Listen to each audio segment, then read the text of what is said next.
Hello viewers, আসসালামু আলাইকুম। চলে এলাম নতুন একটি ভিডিও নিয়ে।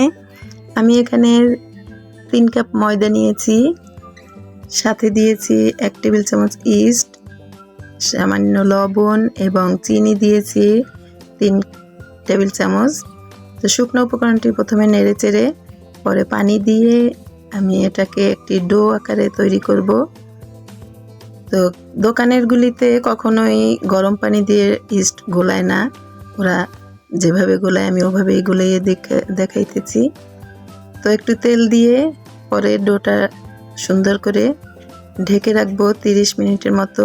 30 মিনিট পরে ফিরে এলাম, ভিতরের বাতাসটা বের করে আবার একটু হাত দিয়ে ময়ান দিয়ে 3টি লেচি কেটে নিলাম। তো রুটির আকারে এটা বেলে নেব, রুটির চেয়ে একটু মোটা হবে। তো এভাবে কেটে নিচ্ছি, কেটে যেভাবে